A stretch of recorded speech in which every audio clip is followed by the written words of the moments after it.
Esta é a Voz da Profecia, um programa de fé e esperança que anuncia a volta do Senhor. Breve Jesus voltará. Ouça o pastor Neumuel Stina com uma mensagem da Palavra de Deus. Você já imaginou se os seres humanos fossem criados como robôs? Ou se o mundo fosse uma grande indústria e que todas as pessoas trabalhassem e não tivessem descanso? E todos recebessem apenas uma ração diária como alimentação? Na palestra de hoje, que tem por título A Escolha é Individual, veremos que Deus nos criou de maneira assombrosamente maravilhosa. Quando Deus criou o homem, Deus o criou como um ser livre. A capacidade de escolha foi concedida à humanidade a fim de que o homem pudesse desenvolver o seu caráter. Se não fosse assim, o homem seria como uma máquina ou como um robô. Porém, possuindo livre arbítrio, nossos primeiros pais tiveram a oportunidade de exercer a faculdade da escolha quanto a aceitarem e obedecerem o plano de Deus ou não. Muitos pensam que a vida de Adão e Eva era ociosa no paraíso, mas não é isto a verdade. O relato bíblico nos ensina que Deus pôs o homem no jardim do Éden para o lavrar e guardar. Gênesis 2, verso 15. Deus deu orientações a respeito da escolha. A Bíblia nos diz: de toda a árvore do jardim comerás livremente, mas da árvore da ciência do bem e do mal, dela não comerás, porque no dia em que dela comerdes, certamente morrerás. Gênesis 2, 16 e 17. Esta orientação nos indica que Deus se comunicava diariamente, face a face, com Adão e Eva. Serve-nos de base também para concluir que o Senhor tomava tempo para instruir pessoalmente o santo par. As Escrituras Sagradas nos trazem, infelizmente, o triste registro de como Adão e Eva cederam às insinuações de Satanás. Isto está relatado no livro do Gênesis, capítulo 3, nos versos 1 a 6. Muitas pessoas incrédulas têm zombado da maneira como a Bíblia trata e apresenta esse assunto. Ele é muito mais abrangente do que o simples comer do fruto proibido. Percebemos em todos os aspectos a perfeita harmonia de caráter de um Deus que é plenamente santo e plenamente justo.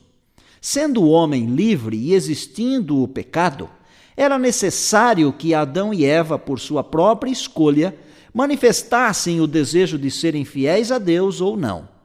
Houvesse Deus estabelecido uma prova difícil, e todos o julgariam tirano e arbitrário. Escolhendo, porém, uma única árvore, num lugar onde havia tantas outras e com tanta variedade de frutos, Deus mostrou sua bondade, simpatia e misericórdia para com o par inocente. E muito mais do que o ter comido de um fruto, Adão e Eva, com esta atitude, revelaram acreditar mais nas palavras da serpente, que até então não havia falado, do que nas palavras de Deus. O problema central da queda do homem foi a desconfiança, a falta de fé nas orientações de Deus. A serpente, que foi usada como médium por Satanás, apresentou-lhes uma outra versão dos resultados de se comer daquele fruto. E entre crer nas palavras do Criador e crer nas palavras da serpente, Adão e Eva escolheram as palavras da serpente.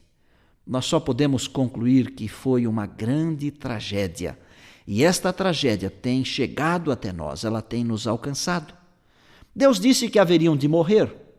Satanás afirmou que não morreriam. Adão e Eva não morreram imediatamente, é verdade. Mas tão logo pecaram, iniciou-se um processo de morte na natureza humana e em toda a criação. O pecado trouxe separação entre Deus e o homem. O profeta Isaías menciona que são os nossos pecados que fazem separação entre nós e o nosso Deus. Isaías 59, verso 2.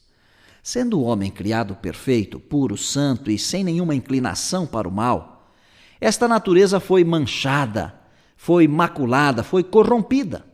Após o pecado, o homem passou a ter uma natureza dividida entre o bem e o mal. Perdeu a capacidade natural de fazer o bem e obedecer a Deus, embora tenha restado algo em si da imagem do Criador. A natureza do homem tornou-se má, egoísta, sem capacidade de resistir ao mal por si só. Sua vontade e desejos tornaram-se pecaminosos. Quando Deus criou o homem, deu-lhe amplo domínio sobre toda a natureza, conforme Gênesis 1:26. Porém, após o pecado, o homem perdeu esse domínio. Satanás, levando o homem ao pecado, usurpou-lhe esse direito. E em 2 Coríntios 4:4 lemos que Satanás é chamado de o Deus deste século.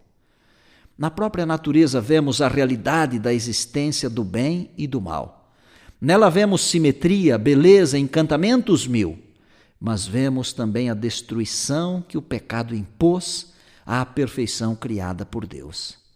O apóstolo Paulo define este assunto muito bem na carta aos Romanos, no capítulo 8 e no verso 22, quando ele diz: porque sabemos que toda a criação geme e está com dores de parto até agora. Mas a pior de todas as consequências do pecado é a morte. Disse Deus: do suor do teu rosto comerás o teu pão, até que te tornes a terra, porque dela foste formado, porquanto és pó, e em pó te tornarás. Gênesis 3, verso 19. O apóstolo Paulo confirmou esta sentença quando afirmou: o salário do pecado é a morte, Romanos 6, 23. Deus é o autor e o doador da vida. Pelo poder que emana de Deus, todos os seres vivos são conservados com vida. Quando o homem pecou, automaticamente ficou separado de Deus e naquele mesmo momento começou a morrer. Todos nós nos tornamos pecadores também. Muitas pessoas pensam que pecadores são aqueles que praticam pecados ou más ações. Isto é correto, mas não revela a outra face do assunto. Paulo, na mesma carta aos Romanos, diz o seguinte: portanto, assim como por meio de um só homem entrou o pecado no mundo, e pelo pecado a morte, assim também a morte passou a todos os homens, porque todos pecaram. Romanos capítulo 5, verso 12. Deus, em seu infinito amor, arquitetou um plano maravilhoso. Certamente que o salário do pecado é a morte, mas Jesus, o dom da vida, veio ao mundo para que pudéssemos ter novamente a vida que Deus planejou para cada ser humano. O sacrifício de Cristo na cruz do Calvário possibilitou nossa entrada para a eternidade. Ainda que venhamos a morrer nesta vida, temos a promessa da ressurreição. Basta simplesmente aceitar a Jesus como Salvador e um dia, longe de todo o mal, viveremos eternamente ao lado de nosso Criador. No dia em que eu decidi criar você, planejei um ser livre para pensar e agir.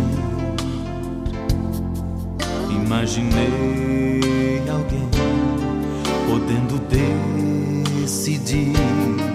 Corri o risco de até lhe perder. Lhe dei um lindo lugar pra viver, e à tardinha eu vinha lhe ver. Mas quando eu lhe chamei e você se escondeu, vi o mal conseguir lhe prender. Quero ver você livre, livre outra vez.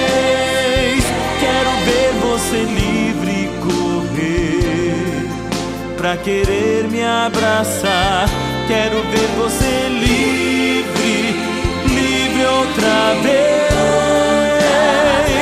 Só aquele que é livre pode escolher a quem amar.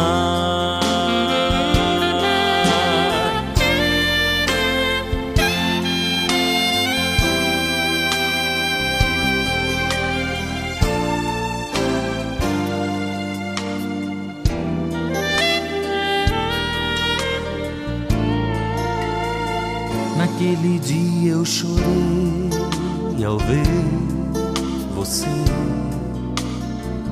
tão cheio de sonhos, mas cego sem ver. Tentei lhe explicar, você não quis me ouvir. Foi duvidar de seu pai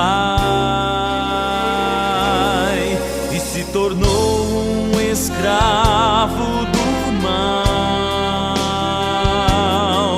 Tinha vida e tornou-se um mortal. Mas mesmo assim eu lhe amei e o meu filho entreguei pra lhe dar liberdade outra vez.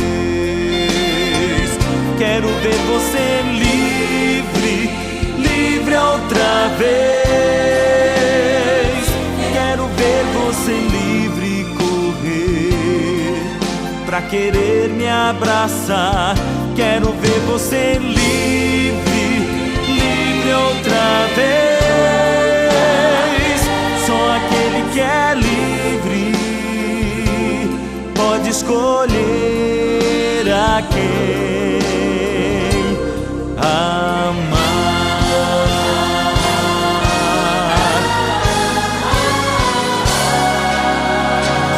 Quero ver você livre, livre outra vez. Quero ver você livre correr pra querer me abraçar. Quero ver você livre, livre outra vez. Só aquele que é livre pode escolher a quem amar.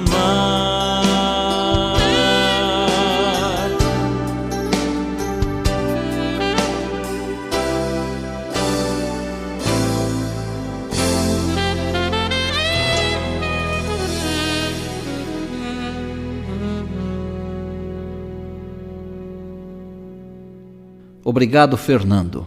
Vamos orar. Querido Pai, obrigado porque podemos escolher. Ajuda-nos a escolher corretamente. Em nome de Jesus. Amém.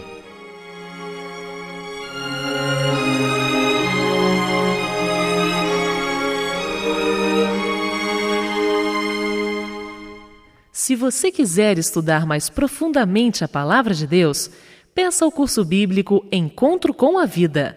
Para recebê-lo gratuitamente, ligue agora mesmo para 024 525 6000.